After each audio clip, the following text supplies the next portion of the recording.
Super Talk 99.7 WTN. Good morning. Chris Handon here. Mac Morey producing.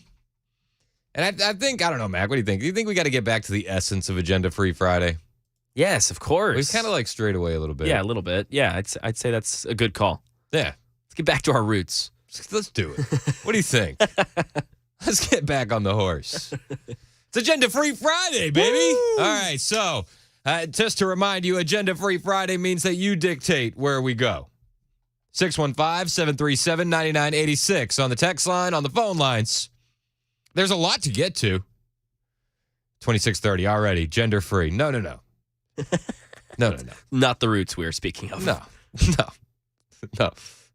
Agenda free. You decide where the conversation goes. So let me know. I mean, there's tons to talk about. Joe Biden's losing his mind, lost his mind, can't find his mind, and everybody knows it. Tucker, Putin, what did we set the over-under at yesterday? I think it was like 75. And that was for 11 a.m. Yeah, and it's... You went under, didn't you? Yeah, and I already looked. Yeah. I looked as well. Is that like 100 mil? Yeah, it's over 100 mil already. It's 9. That's nuts. That's a lot really quickly. Hasn't even been 24 hours. Like, do you think this is going to blow the Trump interview out, isn't it? Yes. I think so. It's wild. For sure. Wild. So we'll talk about that at some point, if you guys want to. It's Agenda Free Friday. Also, Trump in the Supreme Court. Seems like the Supreme Court's like, yeah, you're going to stay on the ballot. So that was a predetermined outcome, right? Like that's like if you're watching wrestling, like, is Hulk Hogan going to win? You know what I mean? Like, it's like he's probably going to get the title. He's going to pull this one out. You know what I mean? It's a little predetermined. It feels like theater. But yesterday, I went to ETSU. You know. Oh yeah. So Kyle Rittenhouse was holding an event with Turning Point USA, and there's going to be a big protest. So one of my buddies works in the production department there, and a couple of people asked, "Do you want to go talk to some protesters?" I said, "Sure, I'll go talk to some protesters." So I went and talked to protesters. It blows my mind when Hillary Clinton calls Tucker Carlson a useful idiot for the Republican Party, because I met some actual useful idiots yesterday. One lady told me, so I played it neutral when I'm talking to protesters. I didn't say whose side I was on. I didn't say that I knew anything. I told them I'm from Nashville. I'm doing news. I want to get your story out. I said, tell me about this. What are you guys doing? They're like, oh, Turning Point USA brought Kyle Rittenhouse here. I said, oh my gosh. Who is this Turning Point USA? And then, this lady said to me, she's like, it's ran by Matt Walsh. It's like, oh my gosh. I had no idea. Matt Walsh, obviously, with the Daily Wire. But this is the actual useful idiots in the American public. They're used by the Democrat Party. Now, I don't want to say that they were all useful idiots. There was definitely some organizers there that were not useful idiots at all. In fact, they had a very real plan, and they were very organized, these protesters. Very organized. So that was a little bit eye-opening. Do you know that before a protest, like with Antifa members and these gender-confused students shows up, they send what's called a spotter? So we're standing outside the venue, and we're like, where's this protest? Like, maybe it's not going to happen. And then we see a bearded woman come running through. And she's kind of looking around. She's taking a head count of police, surveying the land. Then she just runs away immediately. And it was not 15 minutes later that the entire protest showed up. And I'm talking to the camera guy there, and he's like, this is very typical of these campus protests. You'll see a spotter go out first, and then moments later is when the protest arrives. So I was learning a lot. Like these people don't just show up because they're angry. They're organized. They're organized. And the leadership in these protests are very organized and very deliberate as well. I don't think that they're useful idiots per se, but the people that they're leading are. I was standing next to one guy who clearly looked like a member of Antifa. Again, I'm playing it neutral. And this guy has a black hoodie, black mask over his face. What gave it away that he was Antifa was during the speeches, he kept yelling out war. He kept saying, we want war. That's an interesting take. And then I saw him put on brass knuckles. Whoa. Yeah. I'm literally standing next to him. I'm thinking like, gosh, I hope they don't know who I am. They didn't, thankfully. But at the same time, they'll probably know who I am next time I show up to one of these things, because there was, again, in the leadership of this protest, there's a guy with a camera, and I felt like it was like the FBI taking pictures of the mob, because me and every member of the media must have had every photo taken of us. It was fascinating. There's going to be video of this protest and all that happened. It'll be on my Twitter later on this afternoon, at Chris Hand on Air. Make sure you follow me there. That my buddy's heading back to Phoenix. He's going to edit some stuff, and then they're gonna post it. So that'll be fun. I'm looking forward to the video, and lots to talk about. I'm looking forward to seeing the final product of that. The productions team over there is just fantastic. So, what do you guys want to talk about? It's Agenda Free Friday. 615-737-9986. 615-737-9986. 2428 says, no mention of biolabs in Putin interview. I got to say this. In the Tucker Putin interview, I did feel like there was some letdowns. I was hoping that CrowdStrike would come up. I was hoping that Russia hacking the 2016 election would come up. I was hoping Julian Assange would come up. I was hoping biolabs would come up. So I didn't get any of that as either, Definitely a letdown. Gary in Springfield wants to talk about Antifa. What's up, Gary? Well, listen, we know how they operate. I belong to a group of, preppers, whatever, retired military veterans. Yep. And 4 summers ago, when Antifa was out to disturb a lot of people and threaten to burn this and that in Middle Tennessee, one of our spotters caught them in 5 carloads traveling through Robertson County. Apparently they were going everywhere north of Robertson County. And so we alerted our guys, went to Springfield, because we know they're going to go and start trouble in Springfield, in near the courthouse and business district, which is real small. So what we did is we got there, about 10 of us, all veterans, and we had our carry permits and all. And come Friday night, the BLM started to form, and we caught the Antifa. The scouts showed up. They come with 2 scouts. They've been going everywhere. We got reports of them in Millersville, everywhere, because we have a network of people. So they have 2 scouts wearing black, and then we had the leader. We caught the leader coming around a corner in the dark with the backpack, radio, totally covered up. We just grabbed hold of the leader and just said some really nice words to him, and said, "Oh yeah, they were very nice." And so they left. Well, we got a hold of through our chain, notify the sheriff's department, the sheriff, and he says, no, that can't be happening. They don't know about it. Well, we took pictures of BLM assembling by the courthouse, and sure enough, they had gotten permission to protest. Next day, there was 96 altogether, and it was the typical, racist yelling and hollering. But we got a hold of their leadership first thing in the morning, talked to them, and we told them, you touch one of these stores, you do anything. We see Antifa come, show up, igniting this thing, and somebody's going to get hurt. But none of these stores are going to get hurt, right? so all of a sudden they went nice, and they said, no, Antifa's gone. They left. And I said, okay, that's good. So we knew what we did Friday night worked because they will run. And they'll bring in as many as 40 people. Yep. Well, there was 96, and and you know what? They brought us snacks and water, BLM did, and we even took a picture with them at 9 o'clock at night when the protest was over with, a bunch of us, just to show, we told them, look, we're veterans. You have the right to protest, but you don't have the right beyond peaceable assembly. And this ain't Portland. And that's it. Yep. Not 2 months later, the same stunt's going to get pulled.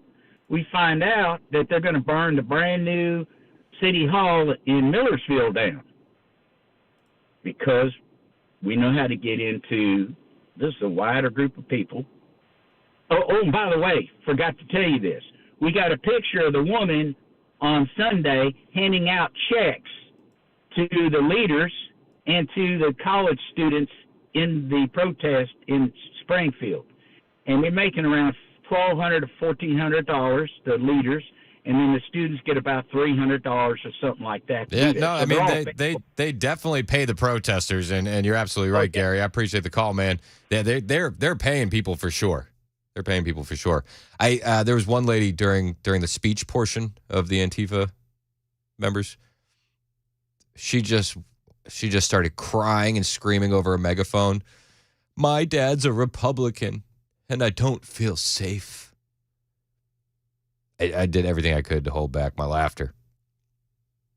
But it was an interesting sight to see at ETSU. Very interesting. So we had a good time. We had a good time. But it's Agenda Free Friday. We can talk about anything you want to talk about. You want to talk about Biden documents? You want to talk about Trump on the ballot? You want to talk about Tucker, Putin? Call me, 615-737-9986. It's Super Talk, 99.7 WTN.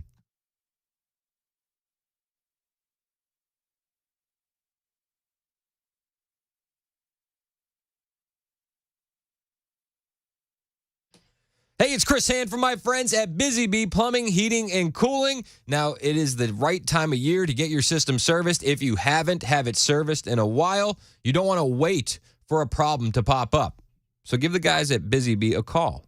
Let's be proactive. Keep your unit in tip-top shape. Whether you need that annual maintenance, repair, or replacement, plumbing, heating, or air system, the guys who I trust are Busy Bee Plumbing, Heating, and Cooling. And if you do need to replace your system, you will not find a better value on replacement systems than with Busy Bee. They offer up to 12 months, no payment, no interest with approved credit. And it pays in so many ways to sign up for that annual maintenance on your plumbing, heating, and air systems from Busy Bee. And you can always get added rewards and savings by signing up to be a Beehive member.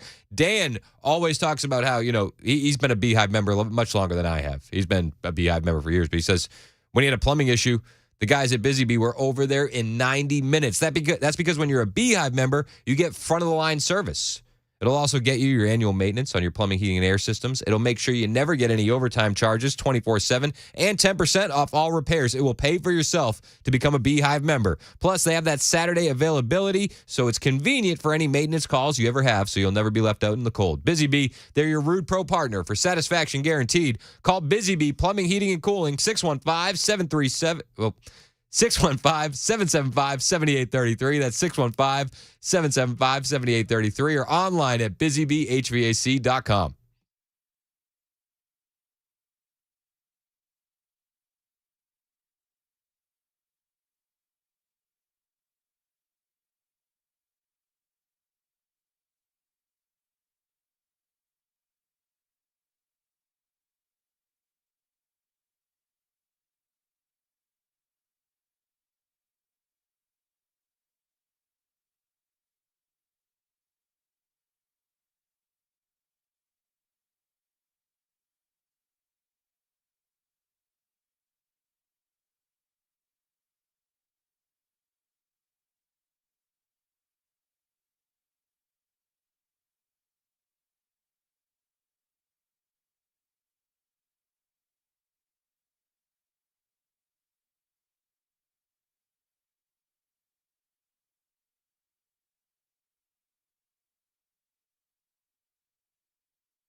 The Supreme Court hearing arguments about whether Donald Trump can be kept off the presidential ballot in Colorado. And President Biden, he's defending his memory after a blockbuster report calls his mental acuity into question. Those stories at 9:30 on Super Talk 99.7 WTN. Thank you, Jay Harper. It is Super Talk 99.7 WTN. My name is Chris Hand. This is an agenda-free Friday where we let you set the agenda. Bunch of people on the line right now. We're not going to be able to get to all the calls before the news, but hang on the line because I see comments about Biden blunders, Kristi Noem being VP, and Bill in the borough wants to talk Antifa. Bill, you're next on Super Talk. What's up, man? Hey, how you doing? Good. How are you? I'm pretty good. I had my own run-in with Antifa down here. You're out of Murfreesboro, right? What'd you say? What was the first comment? I think you're out of Murfreesboro, right? Yes, sir. I thought so. So you remember in 21 when they had their little rally down here on the square? I do, and they boarded up all those businesses. Yes, sir. Yes, sir. Well, I was born and raised here. I've been here 58 years. Yep. So I went down to attend just as, literally nothing. I wasn't on either side. I am a Republican. I am, but they were down there, and one of these Antifa guys kept coming up and trying to talk me into coming over and sitting and talking with them and joining Antifa. And I told this fella probably 10 times, leave me alone. I'm not interested. Just go away. I'd walk off. Mm-hmm. At one point, he kept grabbing my arm. And I kept telling him, don't touch me. I don't like being touched. At one point, and we were standing right beside a big Murfreesboro City police officer. He calls himself Chocolate Teddy Bear. He's a big black officer. He's about 6'6", 300 pounds. Big fella. Nice guy. I think I've seen Chocolate Teddy. Yeah, Chocolate Teddy. That's what he called himself. Yeah. But he was a real nice guy. But this Antifa guy, for some reason, reached out and slapped me on top of my shoulder pretty hard and said, man, I can tell we're going to be best friends. Well, unfortunately for him, he didn't know that I'm an ex-professional wrestler. And I think you know what a clothesline is. Oh, yeah. We were talking about Hulk Hogan earlier. Yep. Well, I clotheslined him out of his boots. I turned him a complete flip right there. And he rolled around there, and he was mad at me and cussing, and finally got up on his feet, and he told the officer, I want him arrested for assault. And the officer literally looked at me and said, look here, I've been standing here the whole time. After the first time of you touching this man, he told you, don't touch me, and you touched him again, that's assault on your part. So if anybody goes to jail, it will be you. So this guy literally this guy called the officer the N-word and walked off. Yep. Oh, yeah. I mean, listen, Antifa, they represent the party of tolerance, don't they, Bill? Yeah, they really do, and it was just plumb ridiculous. I thought it was funny. By the way, this guy is the owner of a florist shop here in Murfreesboro. Oh. Mike's Florist. Yes. They always have signs. They're always doing stuff. They're right by the courthouse, right? Yeah, I made the front page of the Daily News Journal as a troublemaker here in Murfreesboro. Oh, I think we'd get along great, Bill. Yeah, we would, because I love what y'all do. I appreciate y'all every day. Hey, man, I appreciate you, Bill. Thanks for the call. In the summer of love, and I know we gotta hit the news. In the summer of love, one of the least reported stories was the fact that Antifa protesters showed up in Detroit, and the people of Detroit said, "Get back on the bus. You're not going to ruin our neighborhood." And I think that all it takes is a strong community to say, "Hey, get back on the bus." It's 9:30 on Super Talk 99.7 WTN.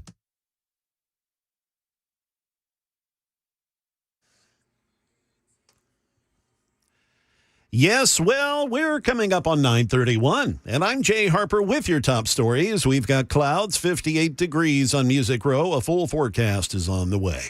The Supreme Court hearing arguments in the high-stakes case about whether Donald Trump can be banned from running for office for his actions surrounding January 6th.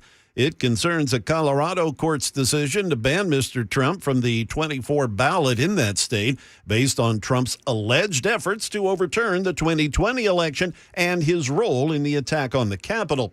The high court's liberal and conservative judges voicing shared skepticism about the case. Here's ABC's Jonathan Karl on Mr. Trump. He was happy because he saw it clearly going in his direction. But of course, we have this immunity case coming up, and Donald Trump is once again expecting the Supreme Court to come to the rescue, and they haven't done that for him. And he's been furious at his own appointees in the past for not helping him out, not helping him overturn the election. So yes, happy for this moment, but the court Court did not address the fundamental question of whether or not Donald Trump is guilty of what happened on January 6th, whether he aided and abetted an insurrection. President Biden, in a late-night press conference last evening, criticizing the special counsel report concerning classified documents that he had in his possession.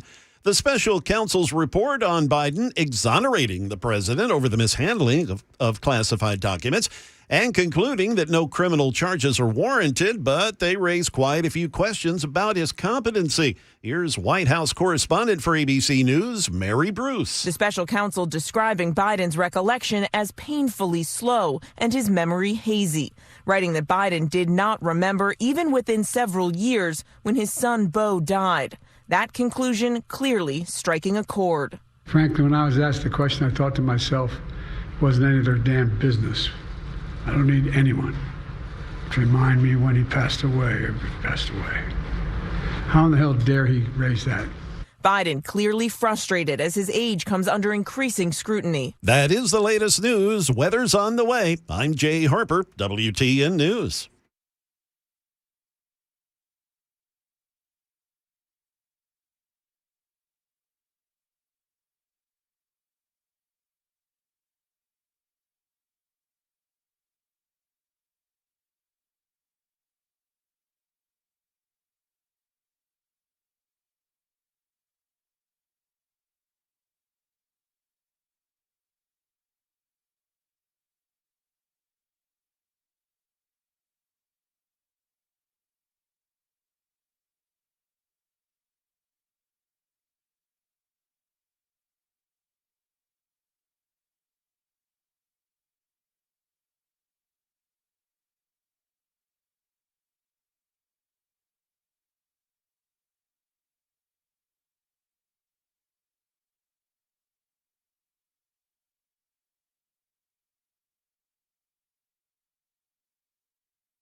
The 25th Amendment is of zero risk to me, but will come back to haunt Joe Biden and the Biden administration.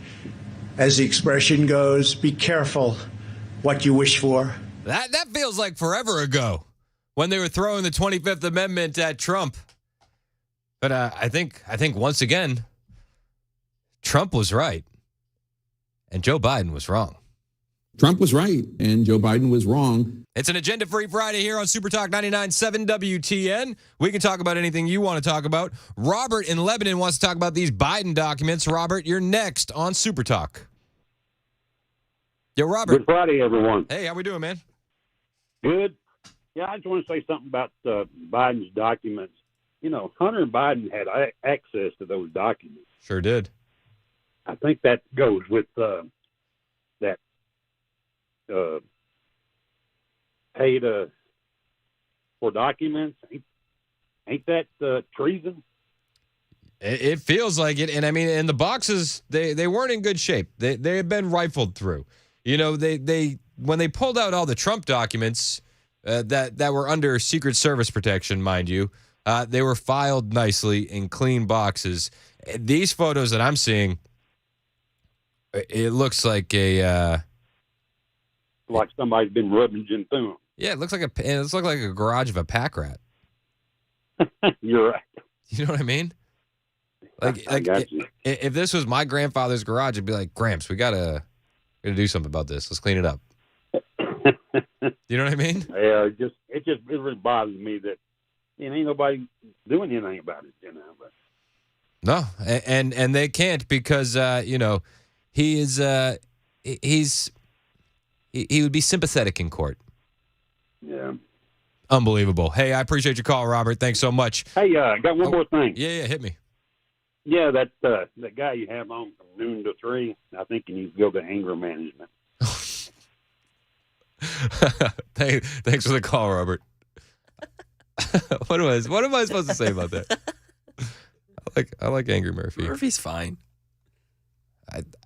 We've said it so many times. It's like the flow. Like, I'm not for everybody. Yeah, exactly. People didn't like the AI sniffing song that I played earlier on the Amigos from Joe Biden. I like Murphy. Yeah, I think passion's good. It is. All right, so it's Agenda-Free Friday. We'll talk about anything you want to talk about. Chris in Nashville wants to talk about Kristi Noem. What's up, Chris? Hey, I was just going to say, Kari Lake and Kristi Noem would both probably be great vice presidents, but Kristi Noem could probably relate more to working-class middle people. And if Trump nominates her as vice president, how many people do you think is going to judge her off and say that he picked her for her looks and not her qualifications when she's more than qualified? I mean, I think there's a couple things to break down. First, I think that Kristi Noem, and I really like Kari Lake, I think Kristi Noem is more than qualified. I just do. And she's got a proven track record, right? Kari Lake doesn't have any actual experience, Right, and I think Kristi Noem would be a great, like I said, she can relate to middle-class people better. Yeah, I think that she would definitely win over the mom vote, and part of me thinks Sarah Huckabee Sanders might do a better job. Yeah, but how many do you think is going to say that Trump only had Kristi Noem because she's pretty and not really because of her qualifications? I don't know. I haven't really thought about that too much, to be honest with you. I don't. Everybody picks on Trump. I think she's pretty enough, but I wouldn't be like if I saw her, I wouldn't be like, whoa, he just picked her because of her looks. Well, everybody's going to come out against Trump. I think that no matter what, they're going to find something to pick apart, and I don't think that any VP, no VP is going to get away with it. You know what I mean? There's not like a perfect choice that the media and the left won't say something about. And Huckabee will be good too. Yeah, no, I think so, and I think that the way she outlawed China buying land in Arkansas is a solid move. And she has a pretty smart dad. She does have a smart dad. He listens to Dan Mandis. I mean, you got to be smart. You got to be smart to listen to Dan. Well, yeah, I listen to him every morning. Hey, So I see? must be smart. Look at the. You know what I'm saying? The proof is in the pudding. Thanks for the call, Chris. I appreciate it, man. Matthew in Fairview wants to talk about these Biden blunders. What's up, Matthew? Hey, Chris, do you think President Biden even remembers selling our strategic oil reserves to other countries? I don't know, man. Part of me wonders if this is my tinfoil hat. Does he come out and make these gaffes and then go back in the back room and be like, I got them. They're so dumb. These people are so dumb. I'm not going to get charged for anything because they think I have dementia. Nah, he made a huge mistake when he did that. He sold our reserves that were $30 a barrel to other countries, and now he's buying it back from other countries at $80 a barrel. Unbelievable. Well, I mean, you and I, you might think that's a mistake. I would even lean into, was that deliberate? Yeah, he's doing everything else to ruin the country. Exactly. Thanks for the All call. right, brother. Hey, Keep up the good work. Hey, thanks, man. I appreciate you listening. It's an agenda-free Friday. We'll talk about anything you want to talk about. Joe Biden, I mean, he did have a bad day yesterday. It was a bad day. And his first statements that he came out when this report was released, he kind of foreshadowed what was coming for him. Please, thank you. If I were smart, I should leave now. That was the first thing he said. If I were smart, I should leave now. Of course, then he bragged about no charges being brought. First, the special counsel released their findings today about their look into my handling of classified documents. I was pleased to see they reached the conclusion I believed and knew all along they would, that there are no charges should be brought in this case. Yeah, no charges being brought because they said he would be sympathetic. And he's a well-meaning old man with memory issues. And, of course, he went on the rest of the day with his statements to prove that he is an old man with memory issues. Do you know what he said? And this one's not being as talked about. It's being overshadowed by his later press briefing where Ducey was going at him. All these reporters were going at him. But he said Roe v. Ward earlier in the day. Making Roe v. Ward the law of the land. Roe v. Ward. Roe v. Ward. But listen, he also made the point that he's a president for everybody. When I said, we pushed all these programs, I said I'm going to be a president for everybody, whether you live in a red state or a green state. Whether you live in a red state or a green state. Jeff in Winchester wants to talk about Biden. You're next on Super Talk. What's up, Jeff? How's it going, guys? Good. How are you, sir? Give credit where credit is due, Chris. The Biden administration has had a DEI success. Was going to point out that every time I see Janet Yellen on television, you pointers, Secretary of the Treasury in that cabinet position, warms my heart to know that hobbits have been given a seat at the table, even though it's a booster seat. Do you remember the story that she went to China and got fed magic mushrooms? It looks like, if you observe her behavior, it looks like she's on something constantly. She loves the magic mushrooms. It's amazing. I love it. Thanks for the call, Jeff. I appreciate it. Bonnie in Tullahoma, you're next on Old Man Biden. What's up, Bonnie? Yes, sir. I have an idea. Hit me. Okay. I'm 62 years old. I'm non-educated. I am not ashamed of it. Okay. And I know there's a few people listening to me, and I'm not ashamed of myself. But I am ashamed to be an American in this country. And I think what we need to do, I think we all need to move to Mexico and let all the Mexicans come to our country, because it would be nice to be by the beach. I would take Gulf Shores before Mexico. But if we could sneak across illegally and they'll pay for everything, you might be able to talk me into it, Bonnie. That's right. I appreciate your call. Jim in the borough on the DNC nominee. Jim, what's up? You're on Super Talk. Good morning, Chris. Thanks for what you're doing. My thought was, I think they're just going to leave Biden go through it. I think so? They're going to try to do the 25th Amendment, because then they got Kamala. That's going to run. That's a wasted trip.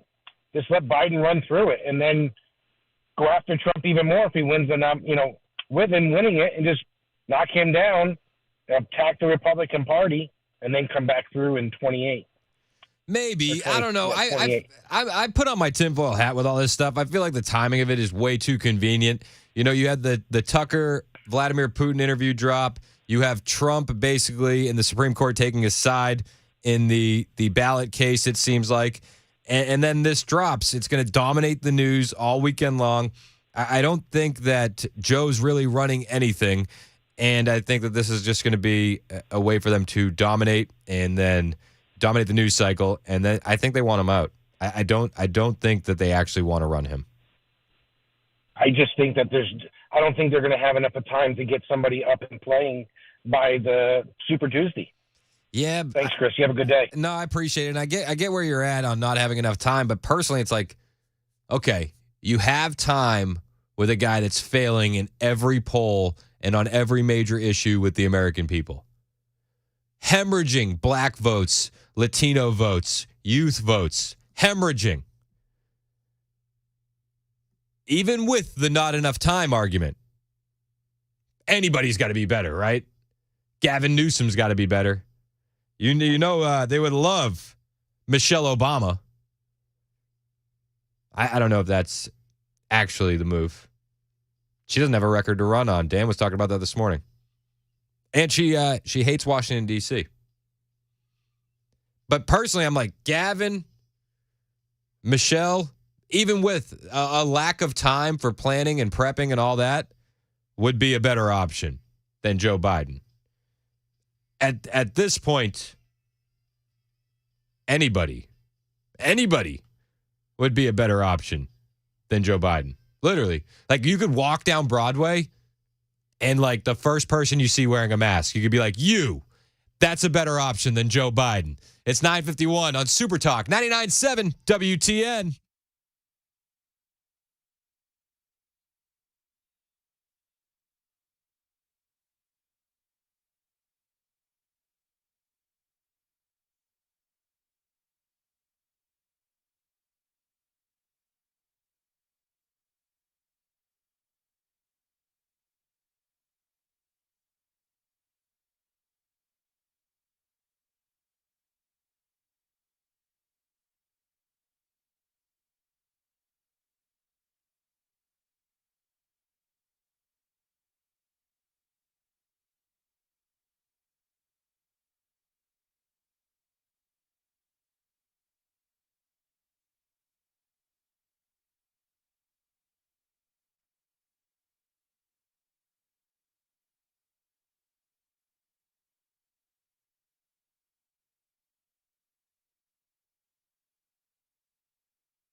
We'll have the latest on negotiations on the war in Gaza, and the manhunt for that cop killer in East Tennessee is ongoing. We'll have those stories at the top of the hour on Super Talk 99.7 WTN. Thank you, Jay. It is Super Talk 99.7 WTN. My name is Chris Hand. It's an agenda-free Friday. We'll talk about anything you want to talk about. Lots going on in the news. David in Columbia, you're next on Super Talk. What's up, Dave?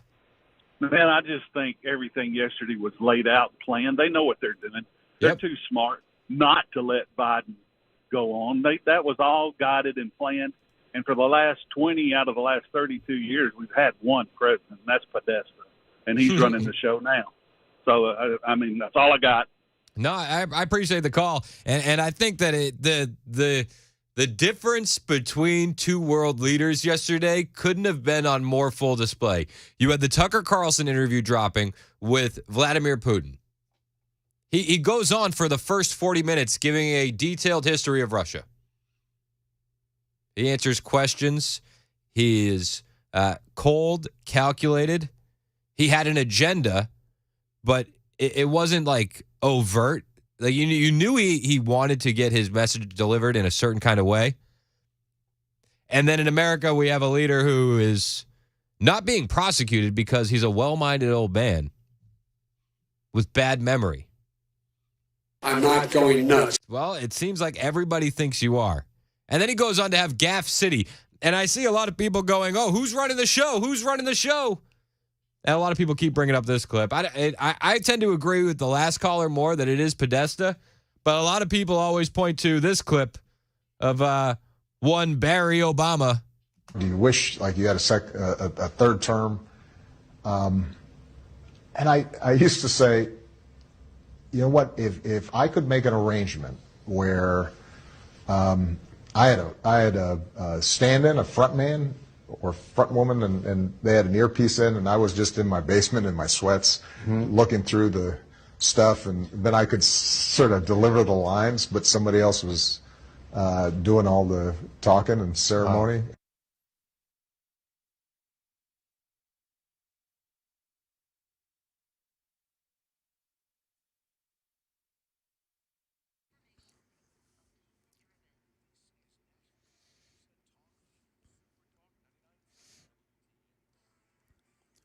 Good morning. It's 10 a.m. and I'm Jay Harper with your top stories. We've got clouds and 58 degrees. We've got a wet weekend forecast. We'll get it to you here in just a couple of minutes. Daylight on the Gaza war evident this week between Jerusalem and Washington. Secretary of State Antony Blinken still pledging America's support for what he calls a just war against the terror group Hamas, but also expressing publicly some U.S. reservations with the way the war is being conducted. That, as other differences about post-war Gaza still divide the allies, and even some of the hard steps Israel must take to free the 132 hostages, among them 8 Americans. Blinken had no luck in significantly advancing a hostage release deal with Hamas, putting extraordinary demands on the table and Israel rejecting them. Here's ABC's Jordana Miller. The Biden administration this week leveling its sharpest criticism against Israel since its war on Hamas began. From Tel Aviv, Secretary of State Antony Blinken called civilian deaths in Gaza still, quote, too high, the entry of humanitarian aid insufficient, and warned dehumanizing Gazans cannot be justified by the horrors of October 7th. The reprimands culminating in President Biden's remark that Israel's response in Gaza is, quote, over the top. The search for a cop killer in East Tennessee intensified over the night. ABC's Jim Ryan has the latest. It's not clear what prompted the initial traffic stop involving 42-year-old Kenneth DeHart or what sparked the subsequent gunfight that left a deputy dead.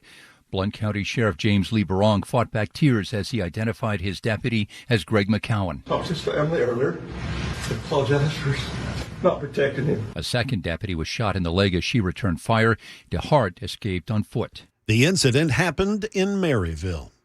I'm Jay Harper. That is the latest news. Weather's on the way. This is WTN News.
Hey, with the rain being here and coming, it is actually giving you an opportunity to poke your head down in your crawl space and take a look around. See if maybe you're noticing some standing water in there. Hey, it's Chris Hand for USS United Structural Systems. These guys are the experts in crawl space and basement waterproofing. And I'm telling you, if you're noticing standing water in your in your crawl space, wet basement walls, cracks in your basement floor, that's your house trying to tell you something. And you should give the guys at USS a call to take a look. These guys have been doing this kind of work in Middle Tennessee since 1994. Crawl space encapsulation, basement and crawl space waterproofing, basement wall realignment, foundation repair. They can even fix the sinkholes on your property. And they have 25,000 satisfied customers who say these are the guys for the job. So if you're noticing any of these issues, if you're noticing that you got that water in your crawl space, call USS today. They'll come out, make a custom plan for your home, and you won't pay for anything until the work is done and you're satisfied. Plus, if you ever have a warranty issue, the warranty is for life, and it stays with your house. The guys at USS, they will handle all of your concerns. Just give them a call to take a look. 615-488-7855. That's 615-488-7855 or online at USSTN.com.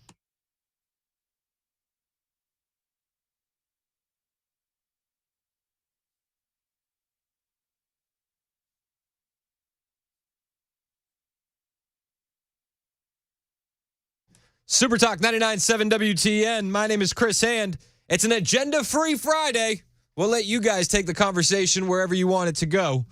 615-737-9986. That's 615-737-9986. Call in, and we can have a chat. What do you want to talk about? Mika is driving, or is it Micah? Micah? Micah? You're next on Super Talk. What's up? Micah. All right. Somebody check on Mika. We don't know what happened to Micah or Mika. I have no idea. Joe Biden. Absolute mess. Yet he tells everybody he's doing just fine. I was so determined to give the special counsel what he needed, I went forward with a 5-hour in-person interview over 2 days on October the 8th and 9th of last year, even though Israel had just been attacked by Hamas on the 7th, and I was very occupied. It was in the middle of handling an international crisis. Oh, he was in the middle of a crisis. He was very occupied. Don't you think he could have put that off, that interview? Like, hey, we'll talk later. I got to handle this. Also, again, the difference between the two, Putin gives a 2-hour interview with Tucker. 2 hours, nonstop. Could you imagine Joe Biden doing a 2-hour interview with any member of the press? I think, in fact, yesterday is some of the longest amount of time he's had with the press in months. Months. And he doesn't do anything to do himself any favors. He called on Peter Doocy first in these questions that he was taking from the press. And I think it was because he was going to try and show everybody that he's solid. It didn't play out that way. How bad is your memory, and can you continue as president? My memory is so bad I let you speak. That's your memory has gotten worse, Mr. President? My memory is not good. My memory is fine. Take a look at what I've done since I become president. None of you thought I could pass any of the things I got passed. How'd that happen? I guess I just forgot what was going on. Yeah, well, I think he has forgotten what's going on. He said, look at what I've done since I've been president. It's like, okay. Spent $160 billion on the war in Ukraine. He must have forgot about that. He actually actively divides the country when he calls you and I and parents at school board meetings domestic terrorists. He's not great. Ruined gas prices, inflation through the roof, sold our oil reserves, opened up our border. And there are people there's a couple clips from this interview. One of them, people are saying he forgot the church he was talking about when he brought up his son. And in the interview, They say that he couldn't remember when his son Bo died. And I think there's probably truth to the son not remembering when Bo died. I mean, shoot, half the time he's telling us that he died in Iraq, and those goalposts are always moving. There is some conservative outlets that are saying, and I've read it online, that he forgot the name of a church when talking about Bo. To me, in that clip, it looked like he got emotional. And I feel like we're playing into their hands if we highlight that clip as his memory issues. But the memory issues are there. And it's on full display in these interviews with the press without that clip. President Biden, something the special counsel said in his report is that one of the reasons you were not charged is because, in his description, you are a well-meaning elderly man with a poor memory. I just want to say, Peter Ducey, brass, you know what. I'm well-meaning, and I'm an elderly man, and I know what the hell I'm doing. I've been president. I put this country back on its feet. Of course, he didn't put the country back on its feet. Show me the in-store prices. Put the country back on its feet. Record credit card debt. You're doing great, Joe. You're doing great. It's unbelievable. For months when you were asked about your age, you would respond with the words, watch me. Many American people have been watching, and they have expressed concerns about your age. That is your judgment. That is your judgment. And he's yelling at this poor woman. That is your judgment. It's like, no, that's quite literally what everyone is observing with their eyes, sir. That is not the judgment of the press. They express concerns about your mental acuity. They say that you are too old. I like how he says that is your judgment. That is not what the press says. It's like, well, you're, Mr. President, you're talking to the press. That is not the judgment of the press. They express concerns about your mental acuity. They say that you are too old. Mr. President, in December, you told me that you believe there are many other Democrats who could defeat Donald Trump. So why does it have to be you now? What is your answer to that question? Because I'm the most qualified person in this country to be president of the United States and finish the job I started. Oh, he's the most qualified. He's the most qualified. Dementia be damned. And you know, he's the most qualified. Jim, you're next on Super Talk 99.7 WTN. What's up, Jim? Hey, Jim, what's up? All right, let's go to Carrie in Nashville. Carrie, you're next on Super Talk. What's up, Carrie? Hey, good morning. It's Terry. That's okay, though. Terry, sorry. That's okay. I'm going to look at it from a different perspective. I hope they can keep him in there because I want every state to go red because look what they're putting before you to be voted on. And if he wins, which, sorry, I don't believe he won in the first place, but I can't imagine they could win again with Joe Biden. So keep him there. Keep him there. Good luck to him. Yeah, hey, I hear you. I get where you're at, Terry. I really do. Keep him there. Every state will go red. I mean, I don't think every state would go red. There are some people that will vote blue no matter who. But I get your thinking, and I think that that's the exact reason why the Democrats are going to want him out. I mean, the press was going after him. Like in the movies when you see the man eating piranhas and somebody falls in the lake, that's what the press was doing. You take responsibility for at least being careless with classified material. I take responsibility for not having seen exactly what my staff was doing. It goes in and points out things that appeared in my garage, things that came out of my home, things that were moved not by me but my staff. Oh, it was his staff's fault. His staff was moving the things in and out, and it must have been his staff that pulled all those classified documents out of a skiff. It was his staff, he says. His staff. His staff left the documents in the garage where Hunter Biden had access to them. Okay. Everybody keeping score at home? Not Joe's fault. His staff's. And then, as he's trying to tell the press that he has it all there, he's doing great, it falls apart right in front of him in real time when he refers to the president of Egypt as the president of Mexico. The conduct of the response in the Gaza Strip has been over the top. I think that, as you know, initially the president of Mexico, Sisi, did not want to open up the gate to allow humanitarian material to get in. I talked to him. I convinced him to open the gate. I talked to Bibi to open the gate on the Israeli side. He calls the president of Egypt the president of Mexico. This is after he refers to other world leaders that have been deceased as speaking to him recently. And this is during the press conference where he's trying to tell people he's got it all there.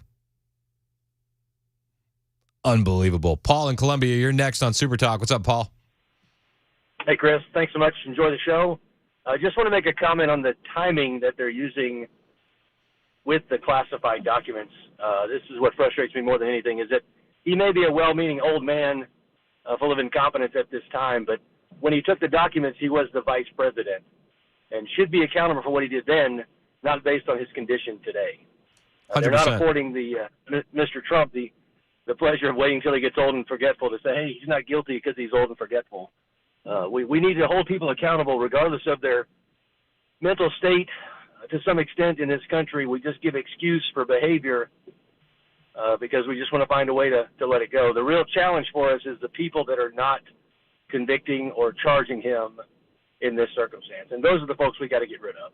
Yep. Biden's just a front man. I'm with you, man, and I appreciate your call. It's definitely an indictment on the people that aren't charging him with this kind of stuff. And the people that defend him.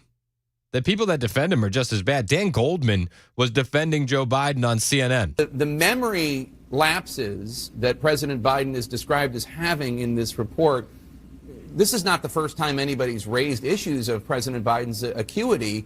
And in fact, twice this week, President Biden referenced European leaders, conversations he had with them in 2021 when both those European leaders had long been dead.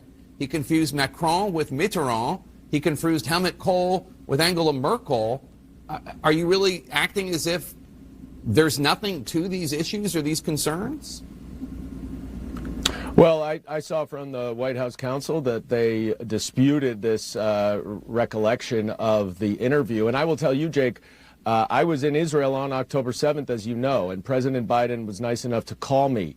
And I can tell you, this was the day before that interview, I can tell you he was sharper than anyone I've spoken to about a very complex geopolitical urgent issue. Sharper than anyone Dan Goldman's spoken to. Does Dan not talk to anybody? Is the only person Dan Goldman talks to Joe Biden? I think it's more of an indictment on the people that are seeing this happen in real time and unravel and still defending this man.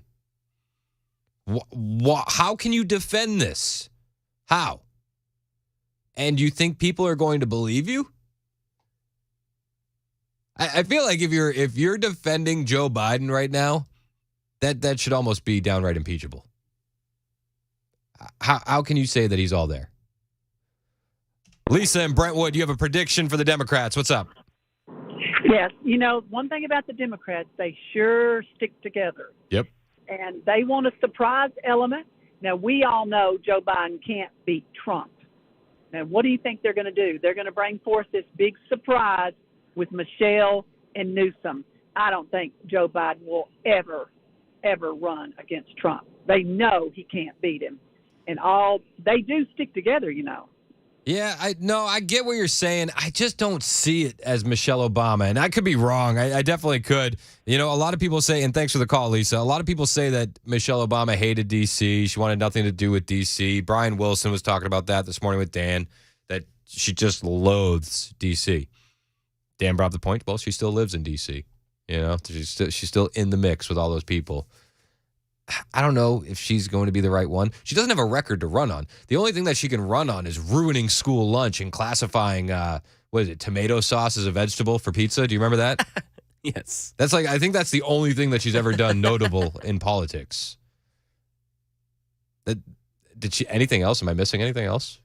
She would run off the quote unquote success of her husband. Yeah, but she didn't do that. Isn't it Obama? Wasn't it the Obama line? You didn't build that. You didn't build that. That's yeah. If she runs, I hope they do that as an attack ad. Oh, that'd be good. Michelle Obama wants to run off of Obama's record. He's like, you didn't build that. His record's trash anyway. Kyle, you're next on Super Talk. What's up, man? Hey, what's going on, Chris? How you doing, bud? Doing good. Hey, I was just thinking last night when they came about all this, and they said that he was just a feeble-minded old man and had memory issues and stuff. But you remember a couple of years ago, they charged that Nazi camp guard that was 101 years old to 5 years in prison. That's a good point. That was kind of crazy. Yeah, I mean that's a good point. And thanks for the call, Kyle. I for one find it ageist. There's a lot of ageism going on. If Mac or I committed these crimes, we wouldn't be able to say that we're too old. You know what I mean? But the absolute two tiers of justice and the difference in how the documents were stored, like that whole story is being lost in the brain fog of Joe Biden. They treat Trump one way. They treat Joe completely differently.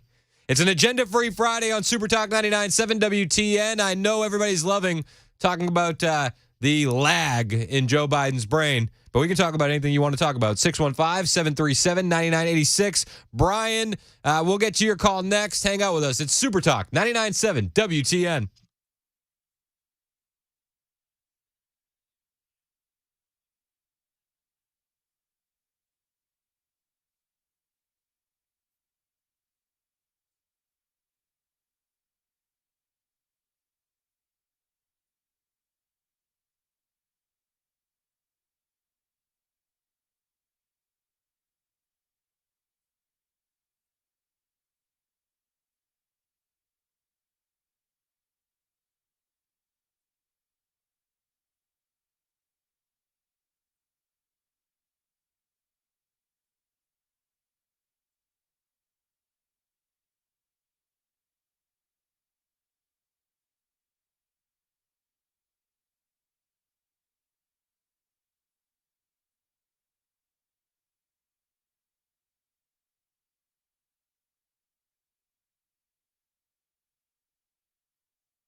President Biden trying to have a positive spin on the special counsel's report on his handling of classified documents.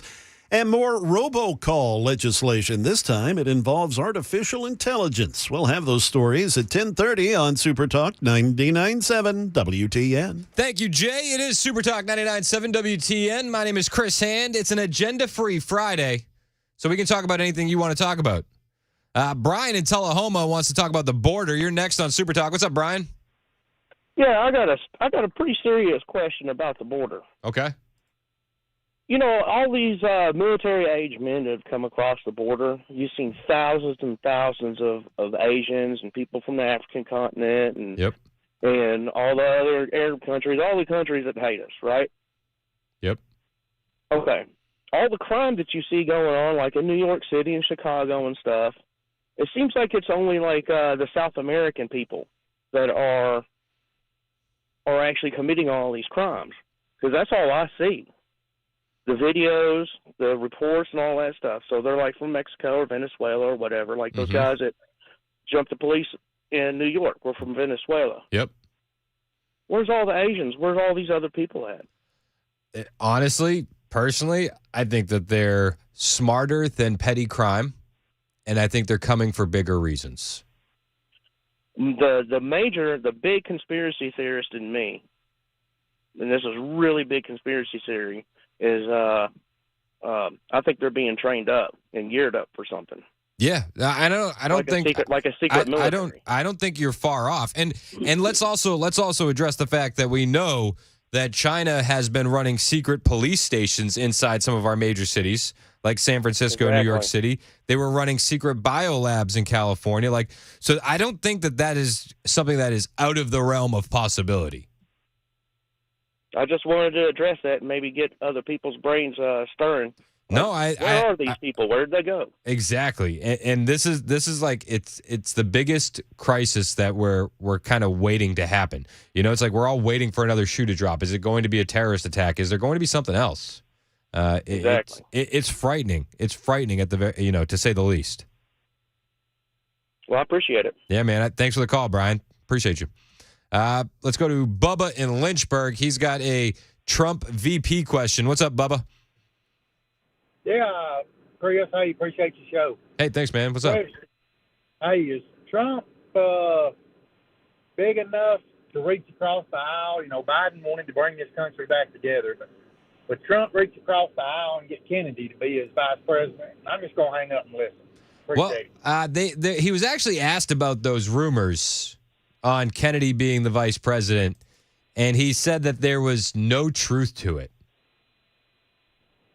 He said that there was no truth to those rumors, that they had reached out to talk about him getting RFK to be VP. I know that those rumors have been flying around, and I believe I actually have it. Thanks for the call, Brian. Yeah, I think it was right here. He was talking about RFK. Kristi Noem has been incredible fighting for me. She said I'd never run against him because I can't beat him. That was a very nice thing to say. What was the story that your team reached out to RFK Jr.? It's a false story. No, it's a false. You never reached out to RFK Jr.? I like him a lot. Nope, never happened. Never happened, he says. Like him a lot. Never happened. It's an agenda-free Friday, so we can talk about anything you want to talk about. 615-737-9986. Michelle in Clarksville wants to bring up an idea. Michelle, you're next on Super Talk. Hi. So, good day on Friday. So my what I noticed that I am interested in better traffic. So if TDOT wants to do construction on our roads, which is great, they should give the traffic a detour or an out. Like they shouldn't hold people there for 3 to 4 hours, and they should give people an out. Like not hold them hostage. And it's because I was driving past it and I said, what are their thoughts right now? Are they happy or sad? I will say this. I don't know if detours can be considered a new idea, Michelle. It's not a new idea. It's just not being utilized. Fair enough. I appreciate the call. Listen, it's Agenda Free Friday. We can talk about whatever you want to talk about. Of course. Michelle seems upset. Holding people hostage. I loved that term. I tend to think hostage comes with a ransom. And since there was no ability to pay a ransom to T-Dot, I don't know if hostage is the right term. You know what I mean? Captive. Have you been on 24? Fair enough. Fair enough. It's 10:30 on Super Talk 99.7 WTN.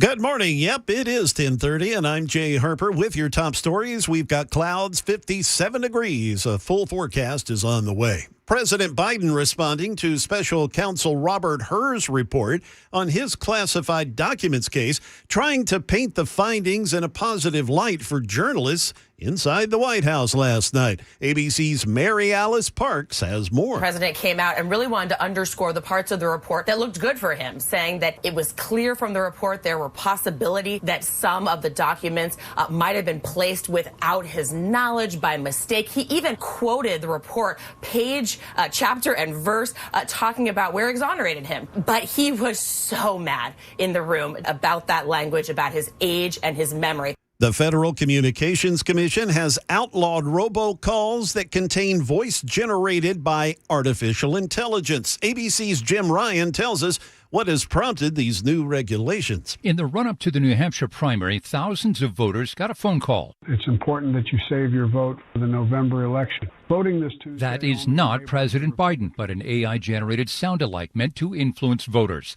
The new FCC regulation applies not just to political ads, but to all robocalls. The agency hopes to send a message that exploiting AI to scam consumers and to mislead voters won't be tolerated. That is the latest news. We've got weather on the way. I'm Jay Harper, WTN News.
It's your boy, Big Tucker. It's your boy, Trump the Dog. Hey, how did I get in the studio? Everyone saying Russia, Russia, Russia. Fake news, no wonder no one trusts ya. The United Nations filled with suckers. The only journalist I trust is Tucker. Everyone saying Russia, Russia, Russia. Fake news, no wonder no one trusts ya. The United Nations filled with suckers. The only journalist I trust is Tucker. They tried to stop me from interviewing Putin. The whole world's lost their damn mind and they're proving. The land of the free, just not speech, it's confusing. Pull up on Big T, you know that I'm shooting. I'm just a journalist, getting to the truth. CNN and Fox are dead, no one cares about the news. Legacy media doesn't appeal to the youth. These politicians don't give a damn about me or you. George Stephanopoulos and Barbara Walters interviewed Putin and so did other reporters. But as soon as Tucker goes to Kremlin, quick, call the lawyers. Apparently, I disrupt the whole new world order. Protecting Ukraine before our own southern border. Start another foreign war so they can money launder. They want me to apologize, but I'm not sorry. The left is just mad me and Putin did karate. Everyone saying Russia, Russia, Russia. Fake news, no wonder no one trusts ya. The United Nations filled with suckers. The only journalist I trust is Tucker. Everyone saying Russia, Russia, Russia. Fake news, no wonder no one trusts ya. The United Nations filled with suckers. The only journalist I trust is Tucker. Hey, how did I get in the studio? Trucker, I wasn't why what? I was an I drove a truck. Tell Trucker Carlson that I drove a truck. Oh, no. Putin. My family used to live in Russia. Ireland, Russia, Irish Russia. I'm Irish Russia. I knew a Russian when I was younger. He was a bad dude. He would rub the head on my legs, this Russian man in the back of an alleyway. Someone tell this Vladimir Crouton that he's got nothing on Straight and Joe. Everyone saying Russia, Russia, Russia. Fake news, no wonder no one trusts ya. The United Nations filled with suckers. The only journalist I trust is Tucker. Everyone saying Russia, Russia, Russia. Fake news, no wonder no one trusts ya. The United Nations filled with suckers. The only journalist I trust is Tucker. Super Talk 99.7 WTN. My name is Chris Hand. That was the latest smash AI hit, Russia, Russia, Russia. That was good. I love it when he says Vladimir Crouton. Yeah, that was great. All right, so that song actually came out yesterday, and I thought the timing was great because in it they have AI Joe Biden not knowing where he is, and who could have predicted that the big story of the day would be Joe Biden doesn't know where he is? I thought the big stories today were going to be the Vladimir Putin Tucker Carlson interview and the Trump Supreme Court ballot case. Nobody's really wanted to talk about that. 615-737-9986. Whatever you want to talk about, we can talk about. I listened to the interview as I drove home last night from Johnson City. I was at ETSU for a protest for this Kyle Rittenhouse event. And I was listening to the interview, and I'll be honest, I felt let down. And maybe that's my own bias because I was expecting more questions along the lines of, did you hack the DNC emails? Talk to me about CrowdStrike. Let's talk about the dossier.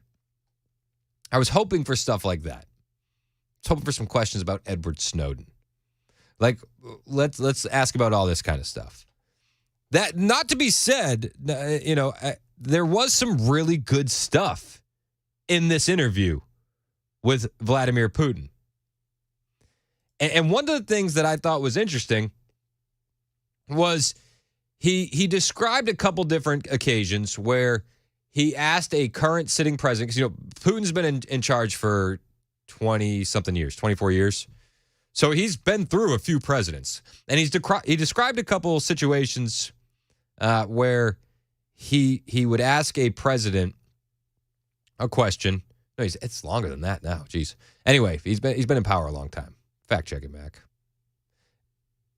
He described a couple situations where he would ask a president a question. The president would be cool with it, and then the president would come back and say, yeah, it's not going to work out. It's not going to work out. So the first one he described was he said that he asked Bill Clinton if Russia could join NATO. And that Bill Clinton was cool with that idea. He liked the idea. But he came around and said, you know what? That nobody else really liked that idea. It's kind of like, but you're the president. Was Russia sincere in wanting to join NATO? I don't know. But he said you can ask Bill Clinton. He'll confirm the story. He also described another occasion where he was talking to George Bush, and they wanted to create these new missile defense systems, and they said that the reason was because of Iran. And Putin said that I told them, let me get in on it. Let me help you. Let's do this together. George Bush likes the idea, and then comes back and says, yeah, the people up top didn't really like it. And so what a lot of people are saying is that Putin is confirming that the United States is not actually run by its elected officials. And as we see our president in office now, everybody kind of feels like he's not running the show.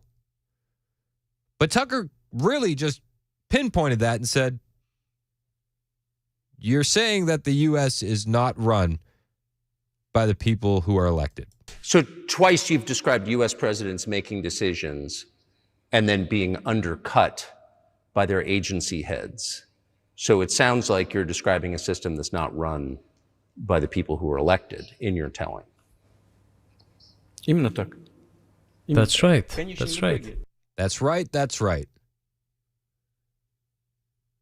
That's right. That's right. It does seem to confirm a lot about what we think about the deep state. But I will say, Putin goes in there and he has an agenda. He is cold. He's calculated. He was very, very determined to accomplish what he set out to do in this interview. Oh, and just for the record, this is the clip about him asking Bill Clinton if he could join NATO. At a meeting here in the Kremlin with the outgoing President Bill Clinton, right here in the next room, I said to him, I asked him, Bill, do you think if Russia asked to join NATO, do you think it would happen? Suddenly he said, it's interesting. I think so. But in the evening, when we met for dinner, he said, I've talked to my team. No, it's not possible now. Now, Tucker does kind of push back on it, and he says, so would you have done it if Bill had said yes? You can ask him. I think he will watch our interview. He'll confirm it. I wouldn't have said anything like that if it hadn't happened. Okay. Were you sincere? It's impossible now. Would you have joined NATO? Look, I asked the question, is it possible or not? And the answer I got was no. If I was insincere in my desire to find out what the leadership position was... But if he had said yes, would you have joined NATO? If he had said yes, the process of rapprochement would have commenced, and eventually it might have happened if we had seen some sincere wish on the other side of our partners. But it didn't happen. Well, no means no. Okay, fine. Why do you... It's a fascinating interview, and he's very calculated. He doesn't. He says, I asked the question, but no means no. Was he sincere in wanting to join NATO, or was he just testing the waters? What do you think that is? Just to get to motive, I know you're clearly bitter about it. I understand. But why do you think the West rebuffed you then? Why the hostility? Why did the end of the Cold War not fix the relationship? What motivates this from your point of view? You said I was bitter about the answer. No, it's not bitterness. It's just a statement of fact. We're not bride and groom, bitterness, resentment. It's not about those kind of matters in such circumstances. We just realized we weren't welcome there, that's all. Okay. He's very calculated. And it's amazing to me just the difference between what's happening with our current president and the poise and the calculation of the Russian president. And I'll be perfectly honest with you. He has the interests of Russia at heart. He's not looking out for anybody but Russia and the Russians. He has his agenda in this interview. But it's a fascinating watch, and when you look at the two presidents, and the difference between who we have in office currently and who they have over there, would you not want a cold, calculated person like that looking out for American interests? I mean, Putin is interviewed by Tucker. In the interview, he seems calm, clear agenda, and he went on a history lesson trying to teach people about Russia and Ukraine. That was like the first 40 minutes of the interview. And it's like he was making his case to the world. He understood that there was going to be a lot of eyeballs on the interview. And then on the other side of the globe, right, you have Joe Biden giving press conferences with no clear direction. Confused, argumentative, angry. And it looked like the press was just bullying him, like he was a weak old man. The difference between the two is just eye-opening. Braden in Nashville, you're next on Super Talk. What's up, man? Hey, man. I tried to talk to Dan about this morning too, because that's the thing that startled me the most was it's so weird to grow up in a country and we're supposed to be like the good guys. We're supposed to be the world's strongest country. We're built up as like we're the big guys. We got the strongest military, the best economy. That's what we're built upon. And then last night, it was so shaking and so rattling to go through the past couple years of this country and see an old man who stumbles, who probably can't even find his shoes in the dang morning. And then you see, regardless of the country that it was, such a poised leader, so strategic and everything he said, whether it was true, whether it wasn't, you can just tell that he was a leader. He was someone that cared about his people, someone who had a plan in mind, someone who reacted to the situation well. And that's the thing that I took from it. It's like, people disagree with this guy. People don't like this guy, and I get it. But you can't argue that he didn't go in there with a clear plan and execute it exactly how he wanted to. Yeah, and realistically, whether it's Donald Trump or whoever, I think that's really what this country needs to get behind. Is at this point, we need to get someone in a position of leadership. Obviously, there's the questions of, compromise with our elected officials and, who the heck is running this country. But, getting someone in there that, just cares about the American population, cares about us. If we start seeing changes and implementations, quit with all this political crap. We understand that, the border's a crisis. There are things that we need to be addressed, but at the end of the day, we just need to stop throwing money away at every other problem in the world. And we need to take it back to us. At the end, we're Americans. We need to care about us. It needs to be an issue where we need to get ourselves right. Our leadership, our values, our what we stand for as people. Screw the Republican, the Democrat, everything else. Who the hell are we, and what do we stand for? Yeah. What are we doing? No, but yeah, that's too much. I'm sorry. No, man. I get where you're at, and I appreciate the call, Braden. Thanks so much. And that's one of the things I took away. And when he's talking about presidents being undercut by intelligence agencies, that I don't know about you guys, but it hits home for me when you remember 51 former intelligence agencies signed a letter saying that the laptop from hell, Hunter Biden's laptop, was Russian disinformation. The intelligence agencies don't seem to have the best interest of the American people at heart. So does that shock you?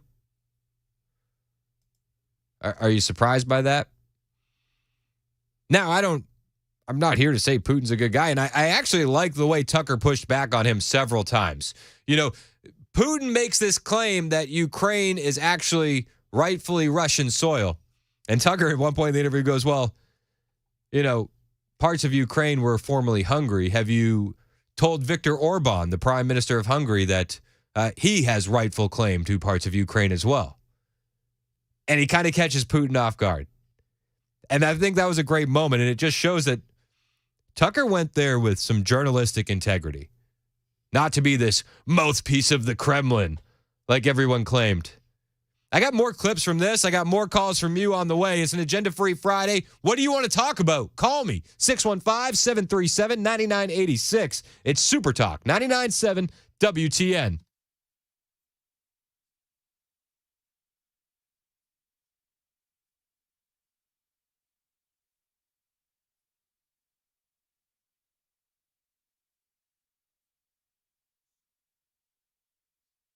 Hey, it's Chris Hand from my friends at Paul Winkler, Inc. I want to make sure that you have a programming note and you set a reminder to check out Paul's show tomorrow right here on 99.7 WTN.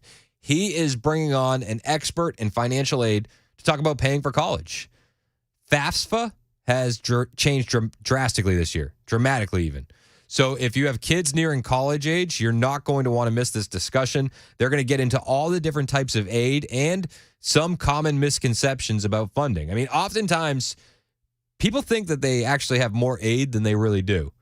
Paul's show airs every Saturday right here on 99.7 WTN from 3 to 6, and you can catch the financial aid discussion in the third hour. So set your alarm, 5 o'clock tomorrow. They're going to be talking all about financial aid. And if you're busy tomorrow, if you're doing things around the house, you can still listen to the show by catching the podcast. Just search for Paul Winkler anywhere you get your podcasts. And as always, because Paul is a fiduciary, I'm required to tell you that I'm paid every time this ad airs.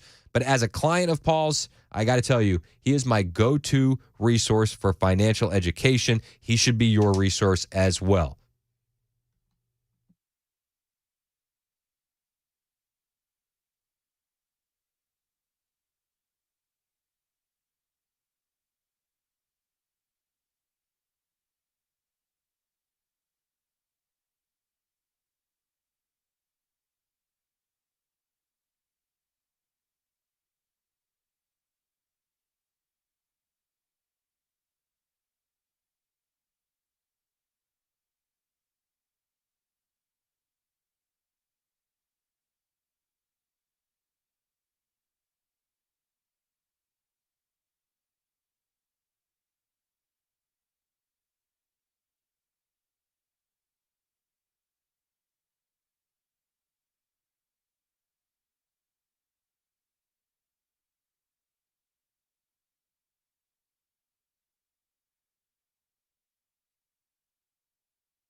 Is the Israeli prime minister on the verge of a hostage deal in the Hamas war? We'll have that story. And the manhunt for a cop killer in East Tennessee continues.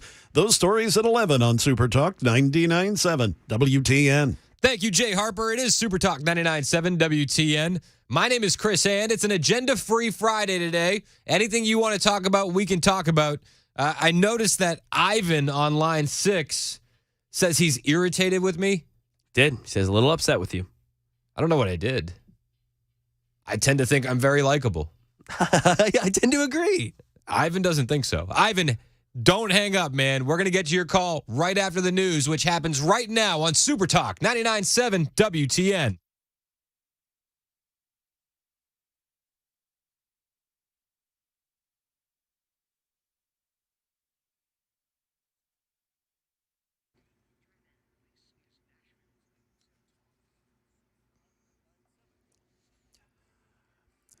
Good morning. It is exactly 11 o'clock. I'm Jay Harper with your top stories. We've got clouds and 58 degrees, a full forecast on the way.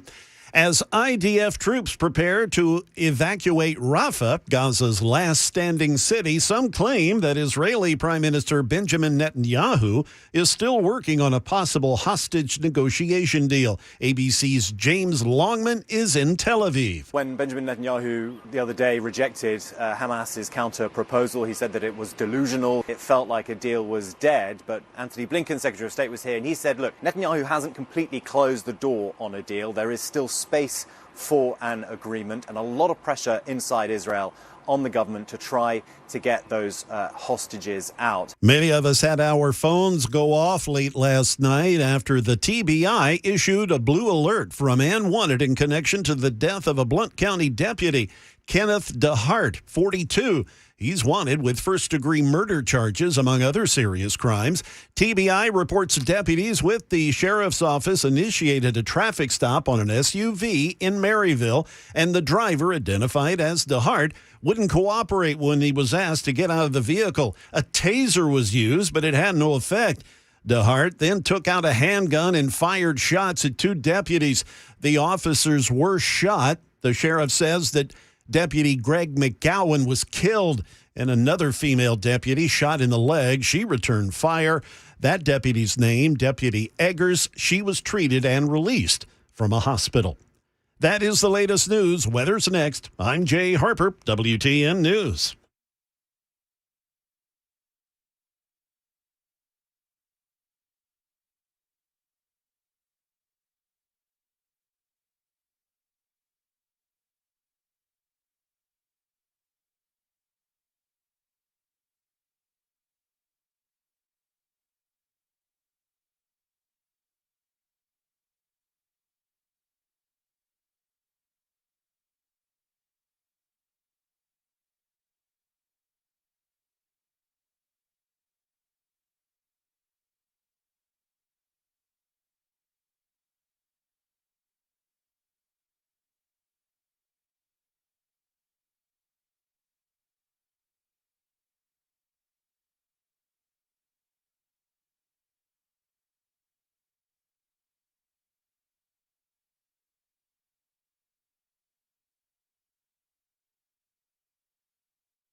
Super Talk 99.7 WTN. My name is Chris Hand. It's an agenda-free Friday. That means we can talk about anything you want to talk about. 615-737-9986. Phone lines lit up right now. Appreciate you guys. I want to get to, normally, and this is not normally, just whenever it happens, if somebody disagrees with me, they go to the front of the line. That's just how it works. So the rules. Those are the rules. We don't make the rules. No, we don't. We've never... This is just how it's been. That's the way it is. Ivan is irritated with me. He is. That's what he said. I want to find out why. I want to find out why. Ivan, what did I do? Well, I love listening to you, Chris. I think that you're the most neutral out of everybody I listen to on talk radio. You are the most neutral. You can't know, Ivan. You said you were going to be irritated with me. I am irritated. I am irritated. I need some fire and I need some anger. Call me a name, Ivan. That's not fair. I love you too much to call you names. But come on, Ivan. Are you just bluffing to get to the front of the line? No. I think you have been indoctrinated by your government, along with every other American, because Putin, everybody's bashing Putin. And you kind of throw out a good point, but then you're like, I'm not siding with Putin. It's okay to side with Putin. And that's the part that's irritating me. Putin, does he do bad things? Hell yeah, he does bad things. Yeah. But he watches over his people. He takes care of his people. Where our government, we're put on the back burner. No, and listen, this is what I said in my thing. He looks out for Russia. Our interests don't always align. He helped us with ISIS. I don't think he's the evil boogeyman that they make him out to be. I think that it behooves the military-industrial complex to have a boogeyman, but I don't think that he's this evil person. And at the end of the day, like, have you ever heard this clip of Trump talking about Putin with Bill O'Reilly? I don't think so. So listen to this. This clip always stuck out to me when it comes to Putin and Trump's take on him. It always resonated with me because I totally understand it. It's kind of the what he says about Putin at the end really hits home. Do you respect Putin? I do respect him. Do you? Why? Well, I respect a lot of people, but that doesn't mean I'm going to get along with him. He's a leader of his country. I say it's better to get along with Russia than not. And if Russia helps us in the fight against ISIS, which is a major fight, and Islamic terrorism all over the world, right? Major fight, that's a good thing. Will I get along with him? I have no idea. He's a killer, though. Putin's a killer. A lot of killers. We got a lot of killers. Why, you think our country's so innocent? It's that last portion. There's a lot of killers. What, you think our country's so innocent? That always hit home to me. Right, absolutely. Look at Biden. He killed our troops. Yeah. You know, I mean, Obama won a Nobel Peace Prize drone bombing kids and American citizens.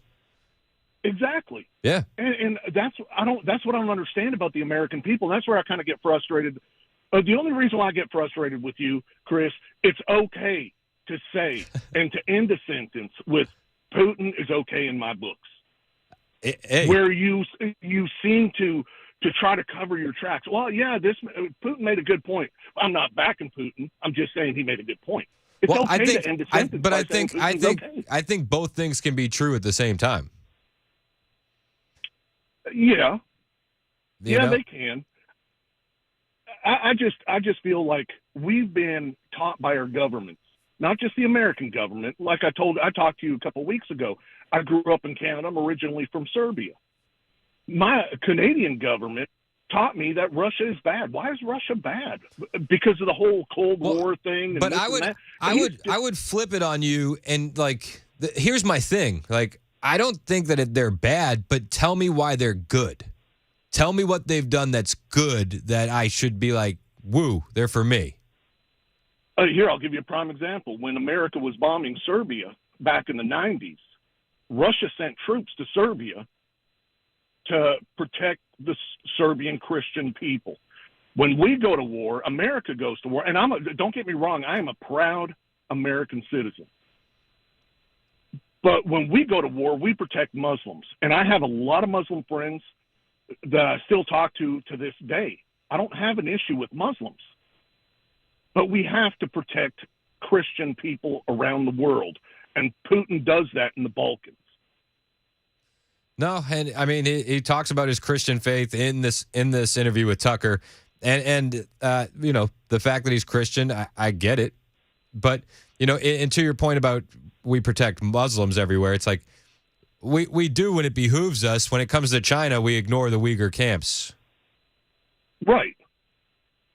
It's just, I don't know. I just think that the only person that's going to fix this, and I wish America would open up their eyes, the only person that's going to fix what's going on in this country and in this world is Trump.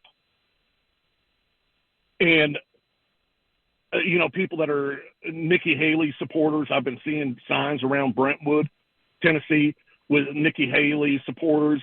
I don't understand. I don't understand what's going on. Why do these Americans have their blinders on?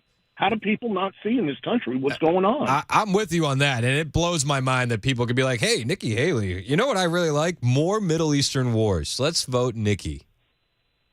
Right. And, you know, and for those me, Middle Eastern wars. And for me, I don't know about you, but whenever, even if I see somebody endorsing Nikki Haley, I'm like, I immediately question what you're talking about. I don't think I personally, I don't think real Republicans endorse Nikki Haley. No, they don't. And true Americans won't. Yep. An American will vote Trump because I've never lived in a better country than when President Trump was in office. Yep. Me and you both, man. People were scared of us. Well, you have to have that element of crazy. You do, and he's got it, and he's crazy for the American people and for America. Hey, I appreciate your call, Ivan. I still think that you were bluffing to get to the front of the line. I don't feel like you're as irritated with me. I feel like we agree a lot more than we disagree. Oh, we do, but I am kind of irritated. Just remember, before I get off the phone, it's okay to say Putin is a good guy or he's smart or whatever, and end the sentence there. I think more people need to do that because Putin is on a lot of – he's got the same beliefs we do. Hey, I appreciate your call, Ivan. Thanks so much, man. Let's go to Mike in Morrison has a comment on Putin. Mike, you're next on Super Talk. What's going on? Hey, yeah, love your show. Thanks, man. But I agreed with the previous caller that where the left is trying to push this Putin is a boogeyman ideology on us, and we've got to beware of that. Also, I got a couple questions. Where can you watch the Tucker Carlson interview? It's on Twitter, @Tucker Carlson. All right. And who do you think is going to be Trump's VP pick? Dude, I don't know, man. It could be anybody. I feel like conventional wisdom right now is Tim Scott. Okay. All right. Who you got for VP? Who's your dream pick? I think Kristi Noem would be really good. Kristi Noem or Vivek Ramaswamy. Those would both be solid picks. Thanks for the call, Mike. I appreciate it, man. Let's go to Matt in Nashville. You have a comment on Putin. Matt, you're on Super Talk. What's going on? Yeah, like the caller said before, the previous two, talking about how Putin's put America first. Here's what I say to that. I say we stop paying our taxes until the government and bankrupt the government because money talks. Oh, I don't think they said that Putin's putting America first. I think that they said no. I know. I'm saying about how Putin's putting Russia first. Yep. I'm saying it's time for this politician to put America first. Going back to that Democrat who said, we're putting illegal immigrants first. I say we stop paying our federal taxes, pay the state taxes, and send a message to Washington. What are they going to do, arrest the entire country for people not paying their federal taxes when the government is not working for the people? I mean, yeah, I think that you'd have a hard time talking everybody into doing that. Yeah, I know, but I'm just saying it would send a clear message to Washington to start working for the people and not, and sending our money, $60 billion to Ukraine when it's like we can't even secure our own border. Yeah, no. And we're giving all these illegal aliens free cell phones, free credit cards, and while we're paying taxes out of the wazoo. Yep. No, I'm with you, and it's not just free cell phones. We're also giving them free airline tickets to their free hotel room of the city of their choosing. Right.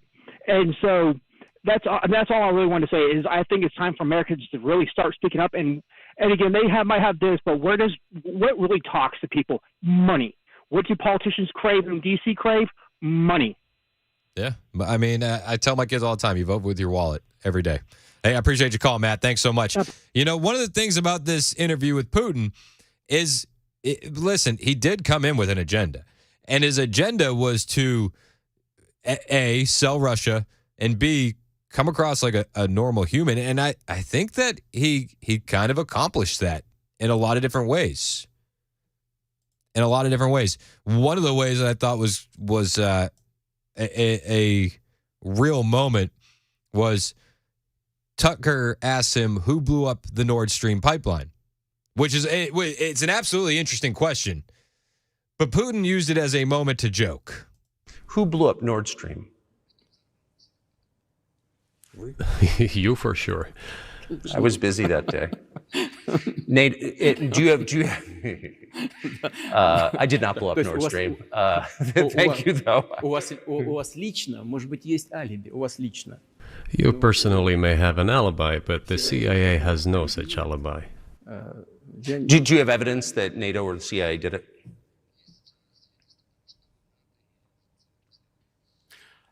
Знаете, You know, I won't get into details, but people always say in such cases, look for someone who is interested. But in this case, we should not only look for someone who is interested, but also for someone who has capabilities. Because there may be many people interested, but not all of them are capable of sinking to the bottom of the Baltic Sea and carrying out this explosion. These two components should be connected. Who is interested and who is capable of doing it? Who is interested and who is capable of doing it? You know, he uses that moment to joke and lighten the mood, and he comes across very human. And I'm sure he went into this interview with that in mind. Again, he's going to have a lot of eyeballs on this interview. A lot. But Tucker presses him on it. He keeps going back at the Nord Stream pipeline. And he wants answers. Largest emission of CO2 in history. Okay, so if you had evidence, and presumably given your security services, your intel services, you would, that NATO, the US, CIA, the West did this, why wouldn't you present it and win a propaganda victory? In the war of propaganda, it is very difficult to defeat the United States, because the United States controls all the world's media and many European media. He says, why wouldn't you, if you had the evidence that NATO, the US, the CIA, the West blew up Nord Stream, why wouldn't you present it and win a propaganda victory? And Putin laughs. He says, "What? Why? The U.S. controls the media. You can't win that propaganda victory," is what he's saying. So what's the point? The ultimate beneficiary of the biggest European media are American financial institutions. Don't you know that? So it is possible to get involved in this work, but it is cost prohibitive, so to speak. We can simply shine the spotlight on our sources of information, and we will not achieve results. It is clear to the whole world what happened, and even American analysts talk about it directly. It's true. Yes, but here's a question you may be able to answer. You worked in Germany, famously. The Germans clearly know that their NATO partner did this, and it damaged their economy greatly. It may never recover. Why are they being silent about it? That's very confusing to me. Why wouldn't the Germans say something about it? This also confuses me. But today's German leadership is guided by the interests of the collective West rather than its national interests. Otherwise, it is difficult to explain the logic of their action or inaction. After all, it is not only about Nord Stream 1, which was blown up, and the Nord Stream 2 was damaged. But one pipe is safe and sound, and gas can be supplied to Europe through it. But Germany does not open it. We are ready, please. It's just a fascinating interview. And it's not, listen, it's not an easy watch. I don't, for one, enjoy the subtitles and the translator, but it is fascinating. It's a little slow. It's a little boring at times. It is 2 hours in length, but I think that it is a much needed watch for everyone.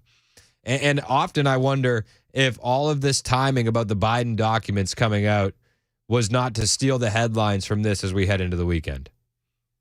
I don't know how you can steal the headlines from this. At this moment, this was posted last night at 5:25 our time. Do you know how many views this thing has? How many on Twitter? We're at 127.2 million. And that's just Twitter. That's not YouTube, Rumble. Yeah. Yeah. What did we set the over-under at?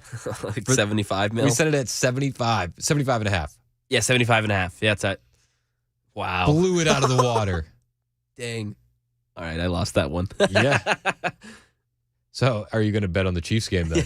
I know. Now I've started. I got to get off this losing streak.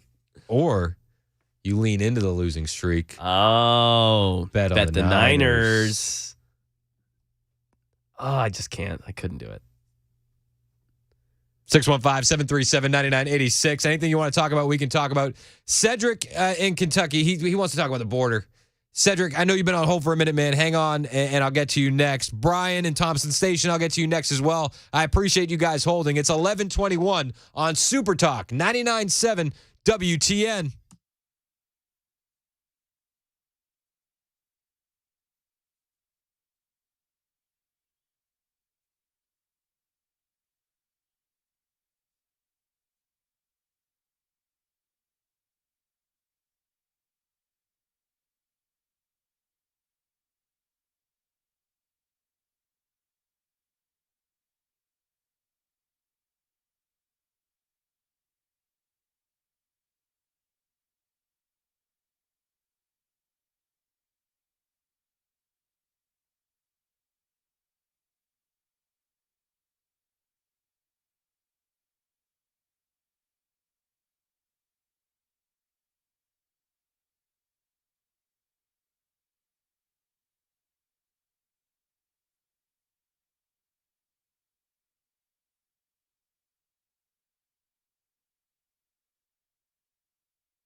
Ukraine has a new general in charge of its military. We'll tell you why. And President Biden still trying to have a positive spin on that special counsel's report on his handling of classified documents. That's coming up at 11:30 on Super Talk 99.7 WTN. Thank you, Jay. It is Super Talk 99.7 WTN. My name is Chris Hand. This is an agenda-free Friday, or we can talk about anything you want to talk about. Our friend Cedric in Kentucky wants to talk about the border. Cedric, what's up, man? Thanks for holding. I appreciate you. That's all right. How's it going, Chris? I got three things just right quick. I'm going to try to mix up. Let's mix it up, baby. The first one was Americans killed in the time of slavery. Americans killed even Americans back in the time of slavery. I just wanted to throw that one in there when we was talking about all the killers. The next thing is on this the border thing. They're going to find a way in, and there will probably be stock in the building of those apartments and those houses. They've got now where they are putting together organizations for welcoming committees for these immigrants. And within the 8 or 9 months of them keep on flooding in here, number one, once all of them get in here, they're not going to be able to be removed. I know President Trump was talking about a massive deportation. When people come to a place and they get to a good place, they're going to become rebellious on trying to get out of here, get thrown out of here, and that's going to become a problem. And they can get their hands on weapons through gun shows and through that black market, so I don't think that's going to happen. So it's going to be a big problem getting them out of here. So are you still not sold on voting for Trump? Oh, yes. Myself, like I told you, I've never voted for a Republican president in my life, but this is the first time I'm telling you that I will vote for Donald J. Trump in this next election. But I'm hoping that that there will be an election. But I'm seeing a possible war coming if that Middle East thing keeps going on like it is. And to my understanding, if there's a war going on, the sitting president can't be removed. Is that correct? I think that they can induct wartime powers, something along those lines. But I don't see it happening like that. In fact, I feel like Joe Biden will be removed before we get there. Have you seen the latest gaffes on Joe? Yeah. What are your thoughts on that, Cedric? Well, something's going to have to happen. It's going to have to, but I mean, they're not stopping anything as far as that border is concerned. And I mean, there's nothing happening in that White House. The Senate and the House is not working to try to get anything done, and you still got the immigrants pouring in here. And I mean, what I'm saying is they're going to get rebellious. They're taking over the community centers. They've taken over the hotels. And they've already started construction even in your area on apartments and housing, for these immigrants. So what are you going to do with all these houses and these apartments, even if some of them are deported out of here? What do you do with all the construction? Yeah, I mean, I'm not thinking too far ahead. I think that once we get Trump in, we just got to start doing the work. I think the optics are going to be tough, but I think that if anybody's going to actually do it, it's going to be Trump. I do too. I mean, I believe that can be done, but you got 8 or 9 months left. What can happen between, the 8 or 9 months of that time, and what if they do become rebellious in that situation and obtain weapons to try to keep from having to be deported? I think that would be a tactical mistake on their part, Cedric. Okay. Hey, I appreciate your call, man. Thanks for holding. I really do appreciate you. Thank you. Hey, Brian in Thompson Station, you're next on Super Talk. What's up, man? Hey, Chris, good morning. I was just thinking that if the Democrats were smart, what they could do is they could have their next Ronald Reagan if they would wait to the last second and then put Oprah Winfrey up there. She's popular. She's got more money than Trump. And she's narcissistic enough to pull a Hillary Clinton and say, it's my turn. Just for the notoriety, she would do it. Maybe. I feel like Oprah is more far-fetched than Michelle Obama at this point. Okay. But I like where your head's at. It's going to be somebody. It's just the question is who. I think Gavin Newsom makes the most sense. I bet you currently, right now, Gavin Newsom is sitting at his house or his office right next to the phone, just waiting for the call, itching for that call. That's my take. Thanks for the call, Brian. I appreciate it. Anything you want to talk about, we can talk about. It's an agenda-free Friday, 615-737-9986, 1130 on Super Talk 99.7 WTN.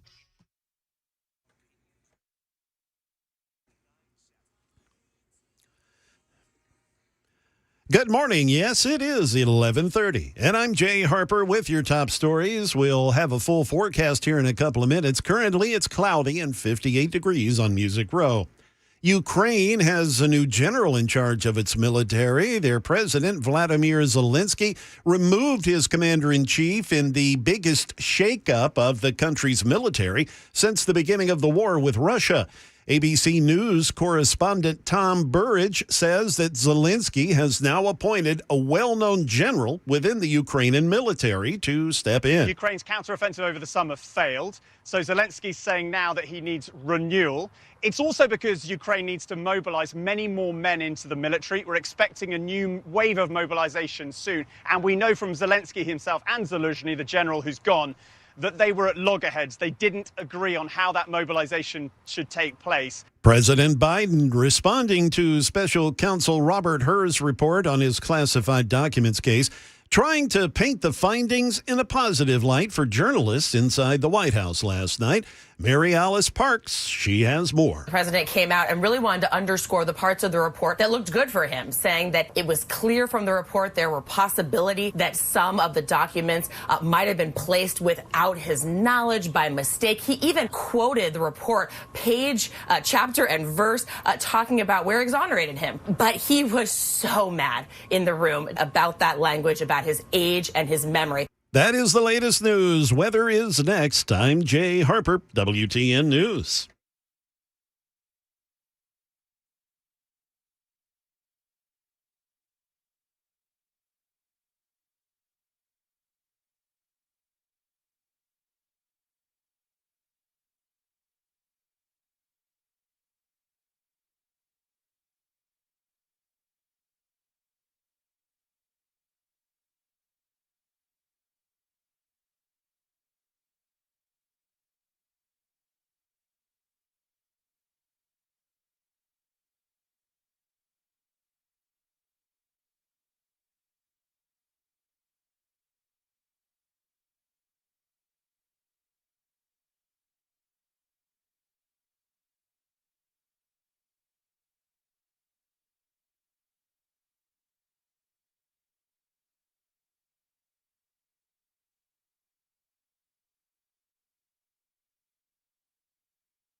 not share classified information. I did not share it. With your ghostwriter? With my ghostwriter, I did not. Guarantee you did not. But the special counsel said it. No, he did not say that. Okay. He did not say that. But Mr. President, let me answer your question. The fact of the matter is, what I didn't want repeated, I didn't want him to know, and I didn't read it to him, was I had written a long memorandum to President Obama why we should not be in Afghanistan. And I was of multiple pages. And so what I was referring to, I said classified. I should have said should be private because it was a contact between the president and the vice president as to what was going on. That's what he was referring to. It was not classified information in that document. Okay, well, it says here in the special counsel Robert Ehr's report, our investigation uncovered evidence that President Biden willfully retained and disclosed classified materials after his vice presidency when he was a private citizen. So, contradicting what the president said there. It's Super Talk 99.7 WTN. My name is Chris Hand. And CNN, even the guys on CNN had thoughts on Joe Biden saying that he did not share classified information. That is what blew my mind about Joe Biden's statement. Two major things he just outright contradicts or is contradicted by, however you look at this report. There are two things he said that are completely the opposite of what Robert Hur found. And who do you believe is up to, I guess, the individual consumer. First, Joe Biden says, I did not act willfully. Willfully just means voluntarily, intentionally. Well, the second sentence of this whole summary says, President Biden willfully retained and disclosed classified materials. The facts in here show it was willful. He knew. He talked about it. And the second thing he says is, I did not disclose classified documents to my ghostwriter. Page 3 says that he did that. It says, Mr. Biden shared information, including some classified information from those notebooks with his ghostwriter. Top 10 answers on the board. Survey says Joe Biden shared classified information with his ghostwriter. Weird. You know it's bad when even CNN is like, yeah, we got to call him on that. Dang. Got to call him on it. Vivek Ramaswamy doesn't think Joe Biden's going to be the nominee. Look, I think the number one takeaway, Trace, is this. Joe Biden will not be the nominee. I said this last year. People dismissed it as some type of conspiracy theory. Today, I think it became that much more obvious. Play this out. Biden's own DOJ and special counsel is effectively releasing a report that undermines the case for him to actually be a candidate for the U.S. presidency, right as Biden's poll numbers are cratering. We have to do the math, skate to where the puck is going, not fall for the deflection. But I do think what they're planning for is to sideline Biden as the nominee, trot in a different puppet instead. That's the most significant takeaway from tonight. Oh, you know I like a good hockey reference. Don't fall for the deflection. Let's go to Katie in Franklin. You're on Super Talk 99.7 WTN. What's up, Katie? Oh, geez. Okay, I got to get out of line. Okay, anyway, I'm going to skip the first one about Biden because you pretty much know that that's a hoot. He had a memory back when he was taking that. My second thing is, hold on just a second. The Tucker deal, it sounds like the CIA in this country did not want to end the war over there. And it sounds like we played a pretty big part in that. So that's all I got to say. And thanks, Tucker, for doing this. And thank God for you guys. That's it. We appreciate you, Katie. I think. Okay, bye. Sorry you lost your place. Okay. Sorry you lost your place in line, Katie. Okay. Katie was in line. Yeah. And she's like, hang on. Hang on. This is only anecdotal evidence. We were the number one show for people in line. Kelly Truckers, people in line. Kelly in the Borough, you're next on Super Talk. What are your thoughts on the election coming up, Kelly? Hi there. Two important things on it. Two important facts. I would like to say, hopefully it'll go up to the chain, since you talked to Marsha Blackburn, Haggerty, and all of the folks. Trump needs to explain his messaging better. He does have excellent policy, but he's preaching to the choir so often. He's so used to that adoration he gets from his rallies.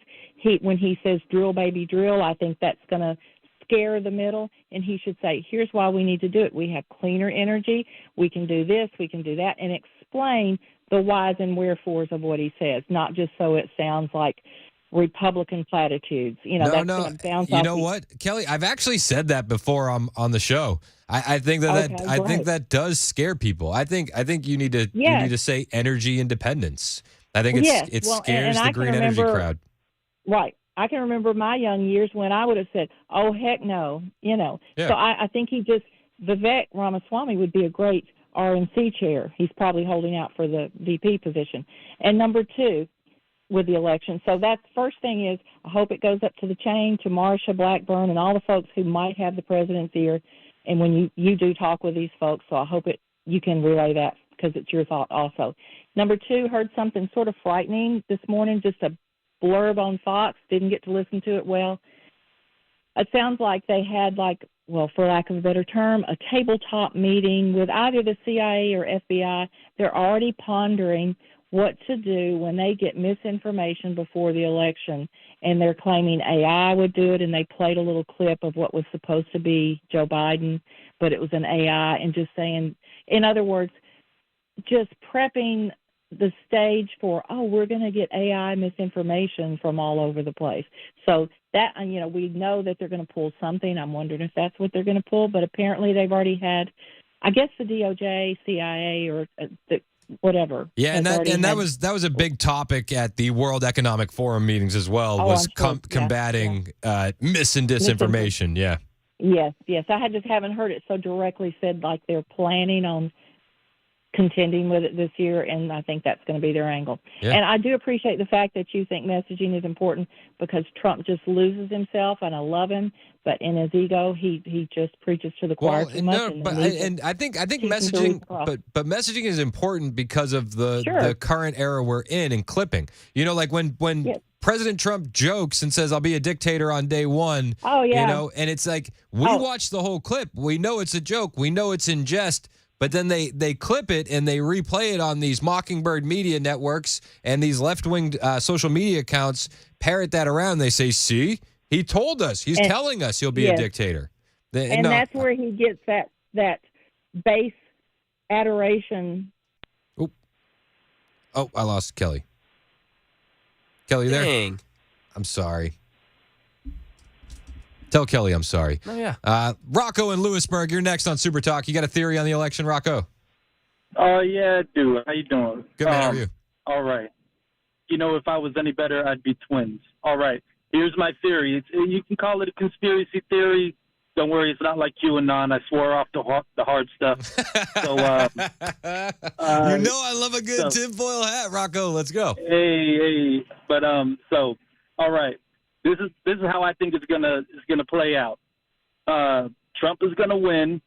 I know this is a weird start to a theory, but Trump is gonna win, and shortly after, I don't know if Joe Biden he's gonna get whacked or something. Like maybe the CIA goes in, whatever, and things go bad for Biden, right? All of a sudden, Trump can't go after Biden's whole family because Hunter's going to say, "Hey, is there no help here for a widow's son?" Or, and all that kind of good stuff. And, everybody's going to try to drive out Trump saying that he's going after, that whole side. And one more thing, I kind of want to I do want to extend an olive branch to you, Chris. Okay. I don't know, it's like a personal vendetta or anything, just because I think that you don't have like a hard stance on anything. It's not, I don't have anything, against you or anything. I just don't relate too much to Chris. I related a lot to Mac, I thought. But then a couple of weeks ago, how you guys do those drafts, like the NFL draft, well, you guys did it on cars, and Mac picked a VW bus. And I can't handle that. So I'm going to try to, I followed you on X. I didn't get a follow back. So maybe there's, all right. Well, just send me a message. I'll follow you back, Rocco. And listen, man, listen, we don't have to agree on everything, buddy. That's the best part. I'd rather disagree and have the conversation. I hear you. All right. Take it easy. All right. Let's go to Dave, my favorite Hebrew. What's up, dude? What's going on, man? How are you? Good. How are you, sir? Pretty good. Well, my feeling on the election is that, I have a deep concerned that the fraud machine that operated in 2020 is still in place. And, I have a tremendous concern about that. And, I also have a tremendous concern about, I don't know whether you got the email that I sent you or whether you had time to watch the clip, but, we have Democrats now floating ideas for bills to make it illegal for civilians to get tactical training, which is a violation of the First Amendment, but it also begs the question, why now? Why would you float that bill now? And I'm not one of those people who I don't sleep with a gun under my pillow, but stuff like that begs the question, why? And it gives me pause, and it's troubling to me. No, that is troubling. And I mean, history has shown time and time again, a disarmed population is much easier to control. Well, and Lenin said only a armed populace can be the bulwark of popular liberty. Yep. No, I get it, man. I appreciate the call, Dave. Thanks so much. Thanks. I like Dave. Dave's great. I was talking to Bill one day. I think it was in the hallway, and he's like, somebody called and said that they're your favorite Hebrew. And I was like, well, out of context, you're not going to get it. And then but it's Dave. And then when you were sick the other day, we had RFK Bro called in. Oh yeah, of course, our RFK Bro.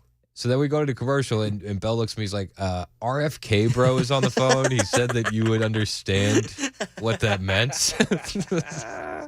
Bell's like, what is this show? He's like, what is going on the Chris Hand Show? Honestly, sometimes we wonder ourselves. Exactly. We don't know.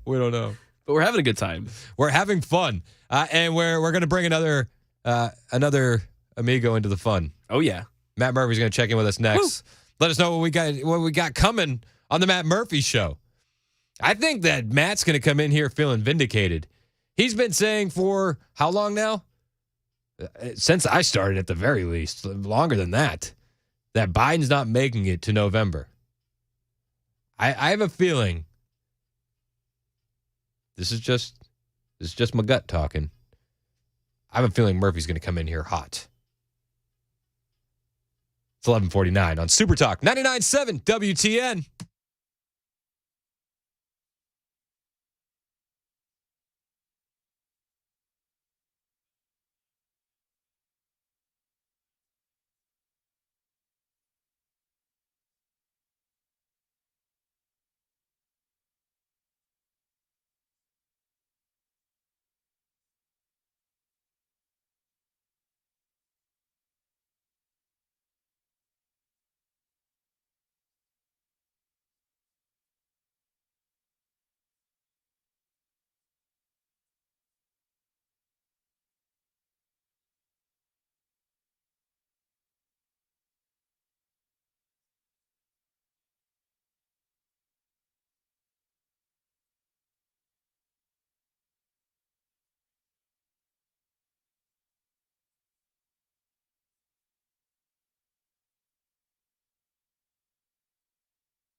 Super Talk 99.7 WTN. Are you jamming? Matt Murphy's jamming. Did you see him?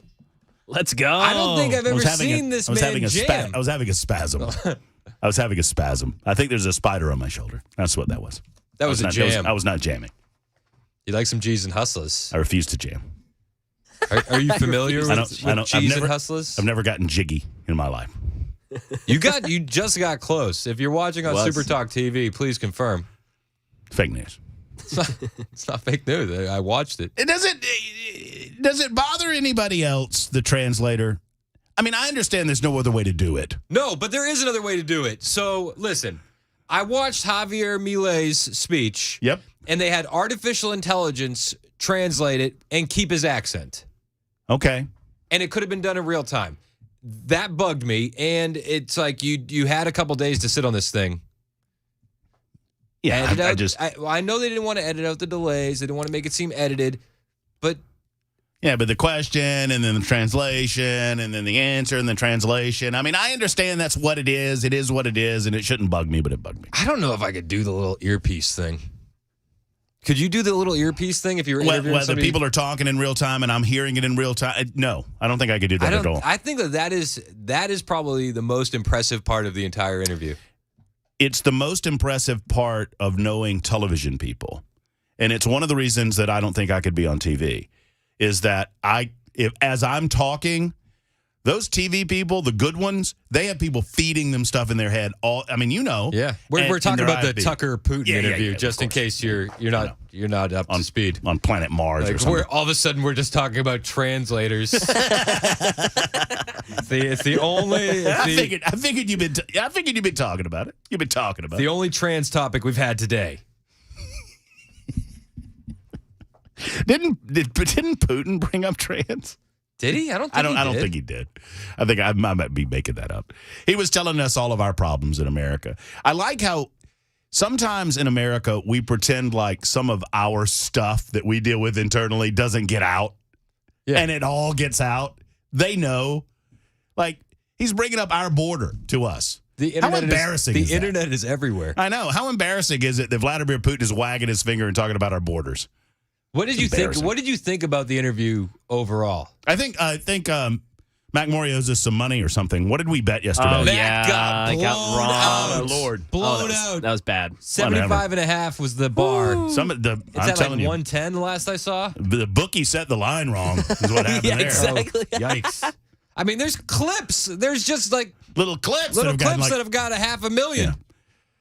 I'm gonna break it down. I know you've broken it down. I'll break it down a little bit. And also, I think there's a head fake going on with Joe Biden. I want to talk about this. A head thing? Yeah, I think there's a head fake with Joe Biden in the Department of Justice that people are missing. I want to talk about it. Hang out with us. It's Super Talk.